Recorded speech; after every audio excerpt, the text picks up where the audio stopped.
Aksi saling dorong sempat terjadi setelah ribuan warga dari berbagai desa di Surade berdesakan untuk mengambil bantuan daging kurban berasal dari negara Turki yang disalurkan di kantor Kecamatan Surade, Kabupaten Sukabumi.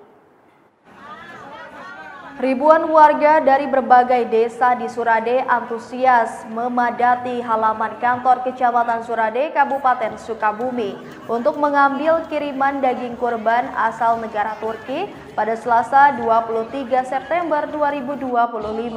Sebanyak 1.500 paket pembagian daging kurban ini merupakan inisiatif komunitas Muslim Turki yang disalurkan melalui Yayasan Server Indonesia dengan dukungan Dinas Sosial Kabupaten Sukabumi dalam program hibah kurban berskala kabupaten. Untuk mendapatkan paket daging kurban, warga wajib membawa kupon pembagian serta menunjukkan KTP dan kartu keluarga. Namun tingginya minat warga menyebabkan suasana sempat kisruh. Meski petugas sempat kewalahan mengatur jalannya pembagian akibat kehadiran warga yang membludak.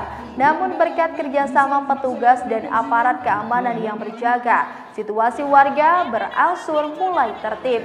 Anggota Relawan Server Indonesia Junantara Viasi menyampaikan bahwa kegiatan ini bukan sekedar pembagian bantuan pangan, namun juga upaya memperkuat kebersamaan dan solidaritas di tengah masyarakat. Mungkin tahun depan seperti kemarin di Bogor juga nyusul yang tahun ini berkelanjutan. Ya. Ada kriteria khusus nggak? Ya? Kriteria penerima khususnya? Itu kita serahkan memang dari pihak-pihak kecamatan yang biasanya sih intinya orang yang berhak lah. Ya, intinya orang yang berhak.